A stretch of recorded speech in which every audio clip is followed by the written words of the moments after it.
আমরা করছি অভিনব প্রকাশনীর আলো অধ্যায়ের অনুশীলনী, যেখানে আমরা শুধুমাত্র তার ম্যাথমেটিক্যাল কোয়েশ্চেন্স গুলো করার চেষ্টা করব।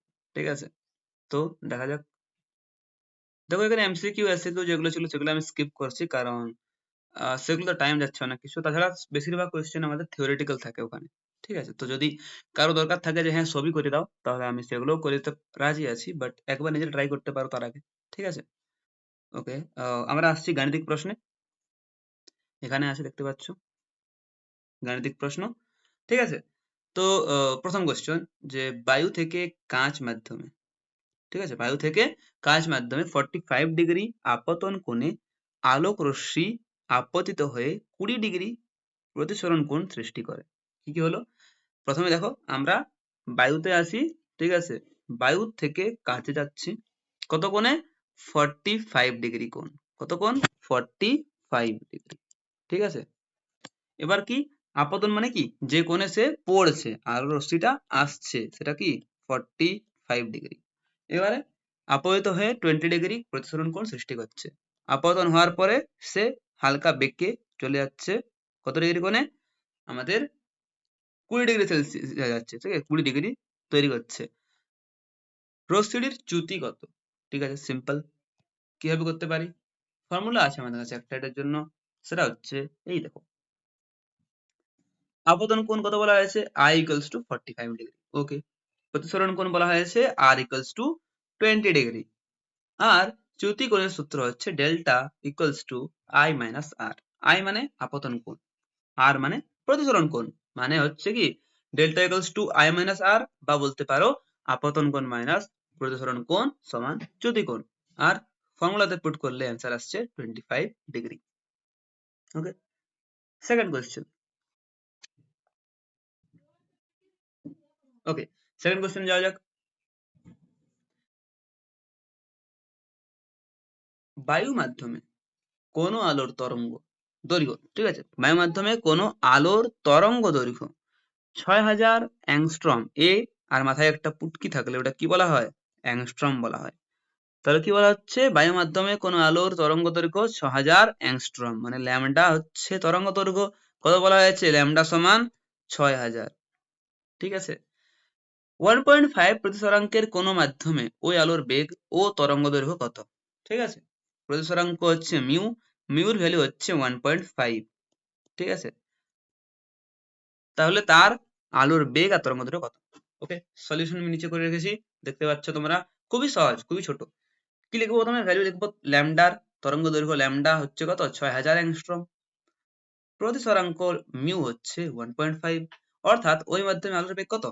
ভি সমান সি বাই মিউ। একটা ফর্মুলা আছে, সি ইকুয়ালস টু আমরা বলতে পারি নিউ ইন্টু ভি। ঠিক আছে, মিউ ইন্টু ভি বলতে পারি, বা বলতে পারি c equals to v lambda. অনেকগুলো ফর্মুলা আছে, তো ল্যামডার জায়গায় আমি মিউ লিখতে পারি, একটু পরে দেখবো আমরা করে। ঠিক আছে, ওকে, তো এখানে কি? V equals to c by mu, যেখানে ভি হচ্ছে আমাদের বেগ, সি হচ্ছে আলোর বেগ শূন্যস্থানে, আর মিউটা কি? মিউটা হচ্ছে আমাদের তরঙ্গের প্রতিসরাঙ্ক। ঠিক আছে, তো ভ্যালু পুট করো। ভি ইকুয়ালস টু সি এর ভ্যালু হচ্ছে কত? আলোর বেগ কত হয় শূন্যস্থানে? 3 ইন্টু 10⁸ হয়। ঠিক আছে, আর মিউর ভ্যালু দেওয়া আছে 1.5, তো বাস পুট করলাম, অ্যান্সার আসছে কত? 2 ইন্টু 10⁸। ঠিক আছে, এটা আমাদের অ্যান্সার। ওকে, তারপরে কি কোয়েশ্চেন দিয়েছিল? যে আলোর তরঙ্গ দৈর্ঘ্য কত হবে? সিম্পল, দেখো, তরঙ্গ দৈর্ঘ্য লেখা হয় ল্যামডা। ঠিক আছে, কিন্তু কোয়েশ্চেনে বলছে ওই মাধ্যমে, মাধ্যমের জন্য আমরা লিখি lambda m, m for medium. ঠিক আছে, ল্যামডা এম মানে হচ্ছে এম ফর মিডিয়াম, মাধ্যম। Lambda m equals to lambda, এখানে ল্যামডা নট লিখতে পারো, মানে শূন্যস্থানের জন্য লিখতে পারো ল্যামডা নট, বা ল্যামডা লিখে চলে। তো ল্যামডা বাই মিউ, মিউটা কোনটা ছিল? আমাদের প্রতিসরাঙ্ক ছিল। বাস ভ্যালু পুট করো, 6000 অ্যাংস্ট্রম মানে 6000, আর 1.5 ডিভাইড করলে আসছে 4000। ঠিক আছে, 4000 অ্যাংস্ট্রম অ্যান্সার আসছে। ওকে, সেকেন্ড কোয়েশ্চেন অ্যান্সার হয়ে গেল। তারপরে দেখা যাক। হুম, কাঁচের পরম প্রতিসরাঙ্ক 1.5 হলে কাঁচে আলোর বেগ কত? খুব খুব খুব সহজ। ঠিক আছে, খুব খুব খুব সহজ। এটা কি করব? বাস ভ্যালু পুট করব। কি ভ্যালু?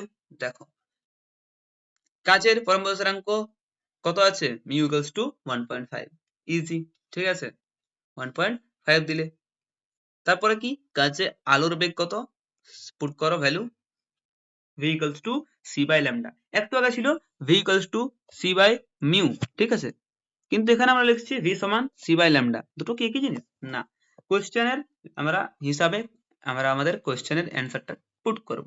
দেখো v হচ্ছে বেগ, আর বেগ আমরা জানি এখানে যে যখন দেখো আমি যদি ভালোভাবে পুট করি লিখতে চাইছি যে c হচ্ছে শূন্যস্থানে আলোর বেগ। এটা কখন বার করতে পারি, যে কোনো মাধ্যমের বেগ গুণিত, ঠিক আছে, মাধ্যমের বেগ গুণিত তার যদি প্রতিসরাঙ্ক গুণ করি, v এর সাথে তার প্রতিসরাঙ্ক গুণ করি, তখন কি পাবো, তার আমরা পাবো আলোর বেগটা শূন্যস্থান, ঠিক আছে। তেমনি যদি আমরা তার বেগ আলোর বেগ আর সেই মাধ্যমের পরিসরাঙ্ক দুটোকে গুণ করি, তখন পাবো আমরা আলোর বেগ, ঠিক আছে। তাই এখানে লিখতে পারি v equals to c by lambda, এটা আসছে এখানে, ঠিক আছে। তাহলে v সমান কি, c এর ভ্যালু হচ্ছে আলোর শূন্যস্থানে বেগ 3 গুণিত 10 to the power 8, আর ল্যামডা দেওয়া ছিল এখানে, সরি ল্যামডা করেছি আমি, ও মাই মিস্টেক, এখানে ল্যামডা লিখে দিয়েছি আমি ভুল করে, টাইপিং মিস্টেক বলতে পারো এটাকে, ঠিক আছে, ল্যামডা হবে না, এখানে আমি ভুল করে লিখে দিয়েছি হয়তো, এখানে মিউ আসতো, ঠিক আছে, ওকে। বাট হ্যাঁ ল্যামডাও পুট করতে পারো যদি ল্যামডা কোশ্চেন থাকে, আর মিউ পুট করতে পারো যদি মিউ থাকে, ওকে। এখানে মিউ দিয়ে করতে হবে, আমি একটু ভুল করে দিয়েছি আই থিঙ্ক। মিউ পুট করো v সমান c বাই মিউ, আবার সেম ফর্মুলা সেম কোশ্চেনের জন্য, আর বাস অ্যান্সার আমাদের কাছে আছে কত, 2 × 10 to the power 8, ঠিক আছে। তারপরে দেখা যাক, আমি এটা ঠিক করে দেবো কি এক সেকেন্ড, হ্যাঁ আমি এক কাজ করি, প্রথমে এটা কালার চেঞ্জ করে হোয়াইট করি, হোয়াইট আছে, হোয়াইট, ওকে।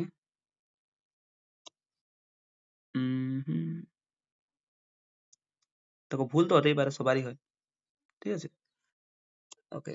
এন্ড এবার এটাকে ব্ল্যাক করে যেমন ছিল তেমন রেখে দেওয়া যাক, ওকে। এটা ব্ল্যাক নয় ব্লু ছিল আই থিঙ্ক, ব্লু করে দেওয়া যাক, ঠিক আছে। একটু ভালো করে করা যাক, যখন লিখছি তখন ঠিকভাবেই আমি, আরে ভুল করে এটাই লিখছি কেন, ওকে। আমরা দেখো চেঞ্জ করে দিয়েছি, c বাই মিউ করে দিয়েছি, ওকে। তারপরে কোয়েশ্চেন যাওয়া যাক, ঠিক আছে। তারপরে কোয়েশ্চেন ছিল আমাদের কাছে যে ফোর্থ কোয়েশ্চেন, জল ও কাঁচের, ঠিক আছে, জল ও কাঁচের প্রতিসরাঙ্ক যথাক্রমে 1/3 4/3 হলে কাঁচের সাপেক্ষে জলের প্রতিসরাঙ্ক কত, একটা কোয়েশ্চেন। সেকেন্ড কোয়েশ্চেন হচ্ছে বায়ুতে আলোর বেগ 3 × 10 to the power 8 metre per second হলে কাঁচে আলোর বেগ কত। Very good question. প্রথম কোয়েশ্চেনে যাওয়া যাক, প্রথমে যে জল ও কাঁচের প্রতিসরাঙ্ক দেওয়া আছে, ঠিক আছে, তো লিখবো কি, লিখবো যে জলের প্রতিসরাঙ্ক, ঠিক আছে, জলের প্রতিসরাঙ্ক মিউ ডাব্লিউ, ডাব্লিউ মানে কি, মিউ ডাব্লিউ হচ্ছে ওয়াটার, তাহলে মিউ ডাব্লিউ ইকুয়ালস টু কত দেওয়া আছে 1/3। কাচের প্রতিসরাঙ্ক দেওয়া আছে মিউ জি, জি মানে গ্লাস, ঠিক তো, তাহলে মিউ জি হচ্ছে কত 4/3। কাচের সাপেক্ষে জলের প্রতিসরাঙ্ক কত, কাচের সাপেক্ষে জলের প্রতিসরাঙ্ক কত হবে, তাহলে যখন এরকম থাকে যে কাচের সাপেক্ষে, যার সাপেক্ষে বলবো তাকে আমি প্রথমে লিখবো, তাহলে কাঁচ প্রথমে আসছে, তারপরে মিউ আসবে জলের, তাহলে প্রথমে কাঁচ তারপরে মিউ তারপরে জল, ঠিক আছে। তারপরে লিখেছি আমি সমান কত হয়, ভাগ করতে হয় প্রথমে, যার বলেছে যার প্রতিসরাঙ্ক বার করতে বলা হবে তাকে উপর রাখবে, আর যার সাপেক্ষে বলা হবে তাকে নিচে রাখা হবে। তো এটাই করেছি আমি, মিউ ডাব্লিউ বাই মিউ জি করেছি, ঠিক আছে, সমান কত 1/3 × 3/4, কাটাকাটি করে আসছে 1/4, ঠিক। ভেরি গুড অ্যান্সার, এখানে এতটা এসে গেল। কিন্তু নেক্সট কি, কাঁচে আলোর বেগ কত বার করতে বলেছিল, তো বাস সিম্পল ফর্মুলা, আবার সেই v সমান c বাই মিউ, আর সেই same answer 2 × 10 to the power 8, এটা আমাদের 3 বার আসছে অ্যান্সারে, কি সেম সেম অ্যান্সার, ঠিক আছে। আর কোনো কোশ্চেন ছিল এখানে, না, গাণিতিক প্রশ্ন এখানে আমাদের শেষ, আর আমরা সব একটা পাতার মধ্যে কমপ্লিট করে নিয়েছি, ঠিক আছে। খুবই ছোট একটা ভিডিও হলো এটা, বাট ঠিক আছে। যদি কোনো ডাউট থাকে, কোনো কোয়েশ্চেন থাকে এক্সট্রা, আমাকে জানাতে পারো, আমি লাইক কমেন্টের মধ্যে অ্যান্সার করতে পারি, বা নতুন ভিডিও বানিয়ে দেবো যদি দরকার থাকে, ঠিক আছে। পড়তে থাকো, আমরা এবারে ছায়া প্রকাশ নিতে ট্রাই করবো, ঠিক আছে। চলো, থ্যাংক ইউ। টেলিগ্রাম চ্যানেল এখানে আছে আমাদের, ঠিক আছে, জয়েন করতে একদম ভুলো না, টেলিগ্রাম চ্যানেল @target মাধ্যমিক বিজ্ঞান, বা লিখতে পারো t.me/target মাধ্যমিক বিজ্ঞান, ঠিক আছে, তাও তোমরা জয়েন করতে পারবে। ক্লাসের নোটস আমি নিচে কমেন্টে দিয়ে দেবো, বা টেলিগ্রাম থেকেও তোমরা পেয়ে যাবে, ঠিক আছে। চলো।